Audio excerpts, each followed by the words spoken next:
الحمد لله وبه نستعين على أمور الدنيا والدين وصلى الله وسلم على سيدنا محمد وآله وصحبه وسلم أما بعد وحان إذنكم السلام يا سلامة السلام كتعصوا السلام عليكم ورحمة الله وبركاته بعد السلام وحان أمهات علينا يا إلهي سبحانه وتعالى وقربت نصر تقلي نو أقل هذه قربت إن هلك نسخوه معنا الله سيمهات ميل يقول ما تيو ميل قبلاتي ميل يقول ما تانا لهين أي أسقناتي أي أسقنات أنت كدب وحان أمهات علينا مرت شرفتي صدق روح البدن أنا أسوجي بين هلك نسخوه ميل iyo macallimiinta iyo dhammaan qalinjibiyaasha maanta halkaan ka qalinjibinaysa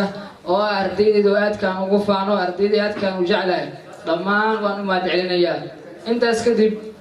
ma rabo inaan wax badan sidoo kale waxaan u mahadcelinayaa farsamayaqaankii iyo maxaan ku raahdaa bastaluus sidaasina waqtigiisii qaaliga badan oo nagu soo waray galabta anaan u mahadcelinayaa intaa kadib waxaan kaga faa'iidaysanaa fursaddan kalimooyin laba kalimo wax badan inaan dhowmar oo maantana la wada fadhiyey maantana wax la soo jeediyey hadal badan macnaha hadal ahaan ma buuxsho waxaan rabaa hadalkayna ku soo koobo dhammaan halkaan wax fadhiyo waa dad wax loo sheego ma tihiin laakiin waqtiga ayaa meesha soo istaajiyay laakiin dad wax loo sheego loo wacdiyo ama dad oo hadda la sii booriyo wax sii bart la dhow ma tihiin dhammaan waxay tihiin arday waxaa la rabaa in waxbarashada lagu dadaalo meesha hadda halkaan la joogo in laga sii wado waxaan ku boorinayaa dadka maanta qalinjibiyeen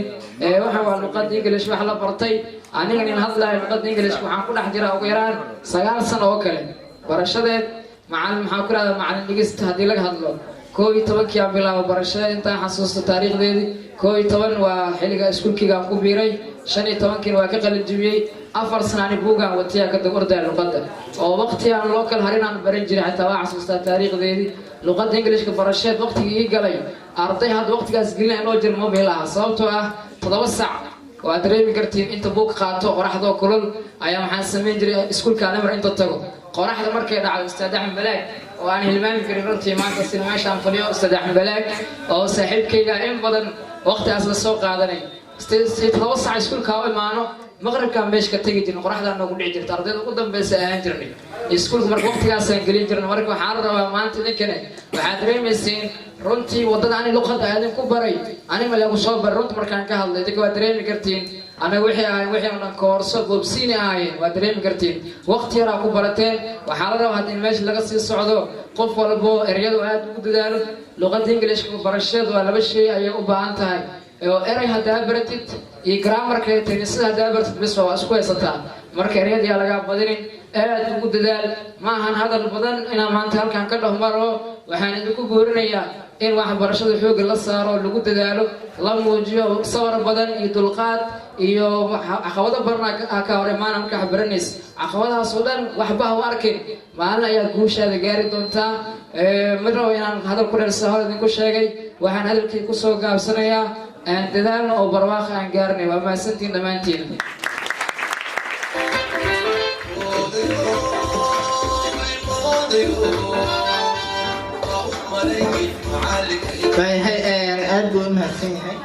حقيقة هذه أنا بحنا وأمهد علينا لين دلنا إنا أمهد علين كرنا سببتها ودريمي كرتا خوف ويل إبرة مزنا هذه اللي بحيي ما ده يكره ويل كله بحيي أنا ويل كي بحيي الواحد كسر كرا ما أهم مصر تجن لقان كرتا سأويت مهد علين هذه أنا بحنا وأسر مهد علينا أود ما يلين كرنا waxa uu isaga u mutaystay kaliya waxa siin kara waa hal qof waa Allah subhanahu wa ta'ala mar walba waxaan leeyahay awalkaaga Allah kaaga dhigo jannatul firdawsa khayrkii iyo awalkii dadaalkii aad noo gasheen insha Allah marnay ilaahi doono aniga wada jiraan ustaad waxaan jeclaysanay inaan ku guddoonsiino midna qalbigeena uu ka soo gooday shahaado sharaf mid adig ka weyn shahaadadu waan ognahay adiga ka weyn sharaftii sumcadii bulshada aad ka weyn tahay haddana anaga ayaa qalbigeedana ku qancinaynaa isdahayna macalinkiini intaas soo idinku soo dadaalay misna idin soo baray ku qanciya shahaadada sharafta insha Allah waxaan filaynaa inaad nagu gudoomi doonto qalbi furan insha Allah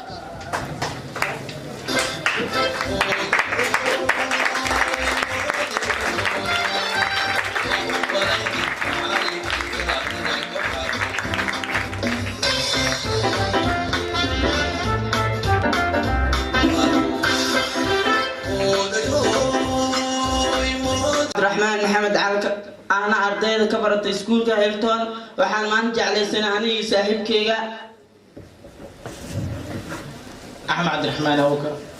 inaan hadiyad oo yar iska caadi ah aan ku doonsiino macalinkeena aan abaalkiisa halkaan ku soo koobi karin oo juhdi dheeraad noo geliyay inaan luqadaan ku hadalno oo Ingiriiska oo halkaas aan ku soo koobi karin abaalkiisa waxaan jeclaysanay inaan hadiyad yar oo caadi ah iska guddoonsiino